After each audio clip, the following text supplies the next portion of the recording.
Please welcome Dr. Linda Mills and Merrill Tisch, Chair of the State University of New York's Board of Trustees.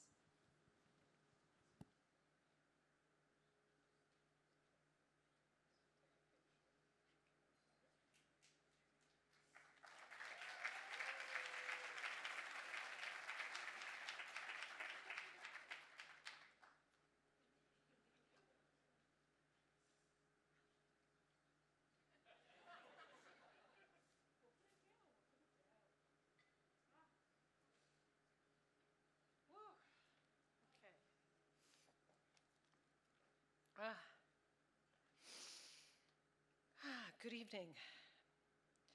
JCRC Mark Traeger, President Ben Golub, Chairperson Cheryl Fishbein,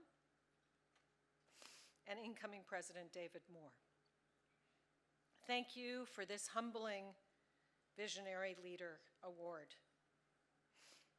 This is not for me alone. So many of the people who supported this work are here tonight.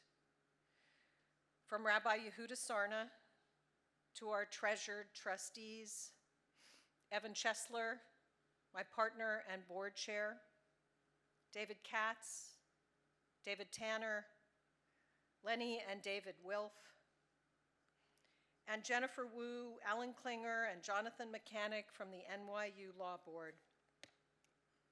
And then our dear friends of NYU, the amazing Merrill Tisch, Dorothy Tannenbaum, Richard and Debbie Bourne, and a wonderful group of NYU students who are always my inspiration. Together with Craig Newmark and Louis Jerome, an NYU grad, also honorees tonight, and to the wonderful Rabbi awardees, congratulations. It's an honor to share this stage with you this evening.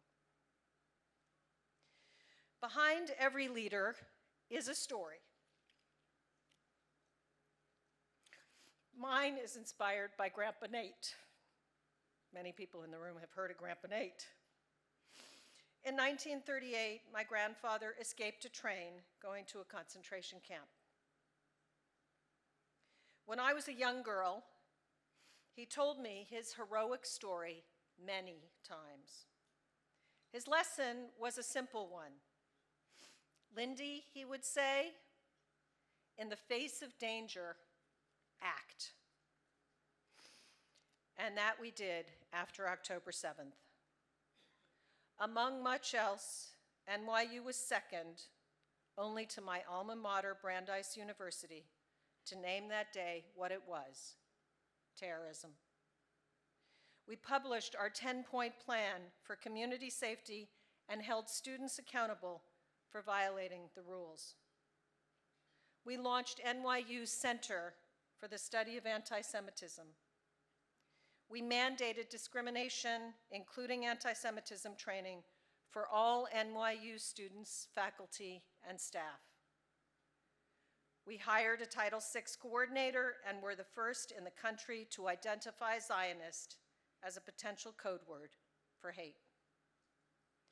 We established NYU in Dialogue, a popular events series that's grown the capacity to listen and to value different perspectives. And we have kept open one of the largest study away programs of any American university in Israel, NYU Tel Aviv.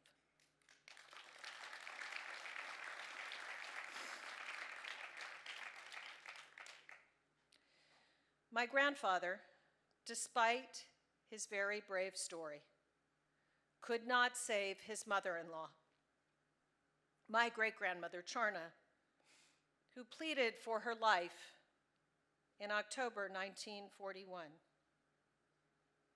After Grandpa Nate's death, I found this letter.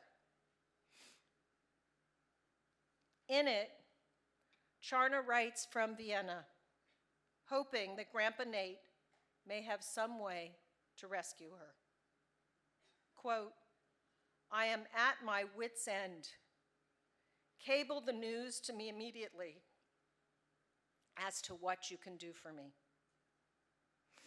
At the time, Grandpa Nate had just moved to Los Angeles. He didn't have the money or the means to get her a visa. Just 100 days later, Charna Mark was picked up and murdered. And that was why Grandpa Nate took every opportunity to teach me the lesson. Many a false step was made by standing still. JCRC New York, thank you for inspiring all of us with your legacy of action.